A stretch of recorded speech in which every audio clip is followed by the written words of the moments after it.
Salam ngopi-ngopi, ngobrol pintar, penuh inspirasi. Halo, selamat malam teman-teman. Teman-teman, sekarang saya mau sharing hal-hal yang cukup ringan ya untuk kita jadikan bahan diskusi. Ini terjadi beberapa bulan lalu waktu saya ketemu dengan beberapa teman seangkatan kuliah. Ada juga senior yang hadir di sana yang juga kita aktif di organisasi pada saat kuliah. Kita mengadakan pertemuan di satu kafe tertentu. Setelah banyak kita berdiskusi, bernostalgia, bercerita, dan bahkan sharing nanti akan ngapain dan lain sebagainya. Di akhir-akhir pertemuan itu tiba-tiba senior ya, salah satu senior kita itu ngomong seperti ini yang membuat saya kaget ya. Tiba-tiba beliau melontarkan begitu saja. Ingat ya teman-teman, hubungan kita jauh lebih penting daripada tujuan kita bersama. Tiba-tiba beliau ngomong seperti itu setelah kita banyak berdiskusi ya. Saya kaget, saya pulang, saya kepikiran maksudnya apa begitu kok. Bukannya goal itu lebih penting begitu, ini kok dia bilang itu bahwa hubungan kita yang lebih penting. Banyak saya tidak memahami maksud dari beliau pada saat itu. Akhirnya saya merenungkan, berdiskusi dengan teman-teman tentang hubungan.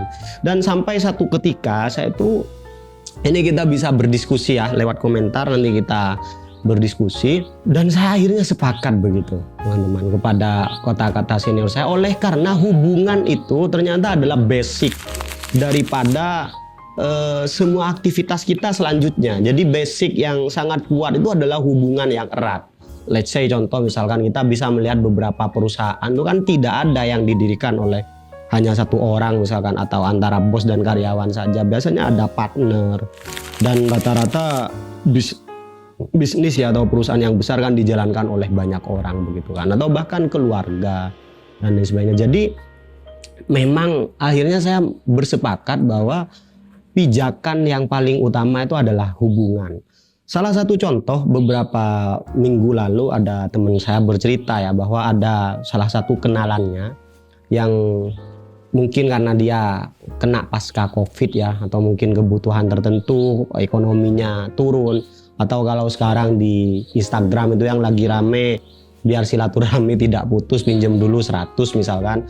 Teman saya ini bercerita bahwa ada kenalannya itu yang setiap ngubungin dia yaitu hanya tentang kebutuhan begitu. Biasanya kalau nggak minjem uang, minjem motor, minjem mobil atau minjem sesuatu lah. Intinya dia itu tidak menjalin hubungan begitu kan. Ini mengingatkan saya pada film legenda ya, film legendaris mafia yaitu The Godfather. Waktu di scene pertama itu The Godfather itu marah ya kepada siapa itu yang bertamu yang minta tolong begitu kepada Godfather, dan Don Vito Corleone itu mengatakan bahwa Bonasera ya namanya, Bonasera, kenapa kamu seperti ini kepada saya, kenapa kamu tidak menghargai saya begitu, kenapa kamu hanya datang ketika butuh pertemanan, saya bahkan lupa kapan terakhir kali kamu ngajak kita ngopi begitu kan.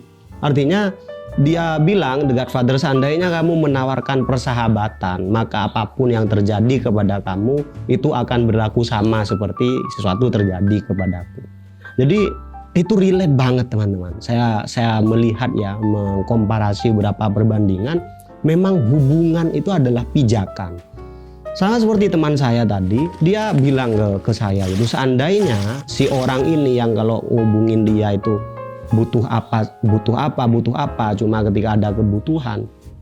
Kenapa seandainya dia menghubungi teman saya ini dengan menawarkan obrolan tertentu atau menjalin hubungan yang baik dulu, maka teman saya itu akan bersedia begitu. Ibarat kata saya itu akan bersedia melakukan apa saja untuk teman dekat begitu atau keluarga dan lain sebagainya, yang sebenarnya pijakannya adalah hubungan. Nah, ketika hubungan atau pijakannya ini tidak kuat, di keluarga misalkan ya tidak kuat, ya di pertemanan juga ya renggang, tidak secara emosional belum terikat dengan erat begitu, maka apapun yang dibutuhkan di sana akan terasa senjang begitu.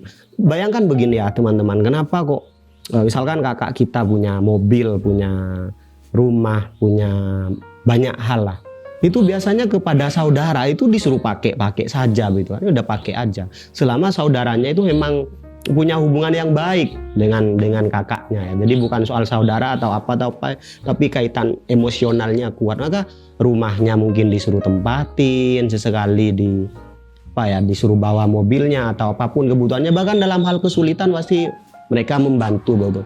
Maka ketika ada quote bahwa harta yang paling berharga adalah keluarga, itu bukan dalam artian apakah sedarah atau tidak, apakah sepupu atau apa, tapi hubungan yang erat ya, hubungan di dalam keluarga yang erat, emosional yang erat, itu yang dimaksud dengan harta yang paling berharga. Itu juga berlaku ya, equal ya, kalau kata The Godfather itu persahabatan itu equal atau hampir setara dengan keluarga. Oleh karena ketika hubungan itu kuat emosionalnya, maka benar-benar sudah seperti keluarga. Nah, setelah hubungan ini sangat kuat pijakannya, maka apapun di atasnya, apakah itu bisnis, apakah itu pendidikan atau apapun itu akan jauh lebih mudah untuk dicapai. Tujuan bersama mungkin akan jauh untuk dicapai dan akan lebih mudah untuk bekerja sama. Karena kalau hubungannya tidak erat, untuk bisa bekerja sama itu agak sulit ya teman-teman, atau mungkin tidak bisa begitu. Maka Bill Gates pernah bilang dulu di awal-awal dia sukses di Microsoft itu, waktu ditanya sama wartawan, Bill Gates, apa kunci sukses membangun Microsoft? Dia bilang bahwa saya membangun Microsoft ini dengan partner terbaik saya, begitu kan. Jadi lebih enak kerjasamanya itu. Lalu bagaimana kita membangun satu hubungan? Ada suatu diskusi ya. Hubungan itu sebenarnya dibangunnya itu ya atas dasar apa begitu. Ada yang bilang hubungan itu dibangun atas dasar saling menguntungkan misalkan. Ada benarnya juga, karena harus ada mutualistik ya di dalam suatu sosial ya. Apakah itu saudara, keluarga, suami istri atau bahkan pertemanan, harus ada mutualistik. Artinya ya jangan kita menjadi orang yang sia-sia terus, kita harus juga bisa menguntungkan ke orang lain. Cuma akhirnya beberapa pendapat juga mengatakan sebenarnya hubungan yang baik itu adalah berbasis value ya. Berbasis nilai. Jadi kalau keuntungan itu kan seakan-akan kita menganggap orang itu kekurangan begitu. Jadi kalau hubungannya untung rugi lah istilahnya. Tapi kalau berbicara tentang value, karena orang ini punya need ya, punya kebutuhan, maka seberapa kita bisa memuaskan kebutuhan dari orang-orang yang ada di sekitar kita. Misalkan kebutuhan di dalam keluarga itu apa. Misalkan kalau di keluarga ini kulturnya adalah ngumpul, jadi kebutuhan di dalam keluarga itu sering ngumpul, semakin sering ngumpul semakin erat hubungan. Nah, seberapa memuaskan kita di dalam di dalam kebutuhan untuk sering ngumpul, semakin sering kita ngumpul ya semakin memuaskan kebutuhan tadi untuk di dalam keluarga. Dengan teman mungkin diskusi, semakin sering kita berdiskusi, semakin sering kita curhat-curhatan mungkin akan semakin. Jadi ini tentang seberapa kita mampu memuaskan ya. Kalau memuaskan itu kan konotasinya itu adalah kebutuhan, dan setiap orang punya kebutuhan, sehingga seberapa mampu kita memuaskan kebutuhan orang-orang dalam tanda kutip ini yang positif ya, seperti misalkan seberapa mampu kita mendengarkan teman kita saat punya masalah sehingga dia itu benar-benar plong ketika ngobrol kepada kita, atau seberapa sering kita menolong teman kita ketika butuh ini sehingga merasa sangat terbantu oleh kita. Itu adalah hubungan yang sifatnya value ya. Jadi antara dua itu, selain mutual, kita juga harus mengutamakan hubungan yang berbasis value sehingga tidak monoton di menguntungkan saja. Itu saja mungkin yang ingin saya share kepada teman-teman ya, tentang betapa pentingnya menjalin hubungan dan menjaga hubungan yang sangat baik, karena itu adalah pijakan yang kuat. Jadi saya berterima kasih pada senior saya kemarin. Mungkin orangnya nanti nonton ini akan sadar tanpa saya sebutkan namanya, karena saya dapat banyak insight ya dari beliau. Mungkin tuh semoga bisa bermanfaat juga untuk teman-teman sekalian. Thank you.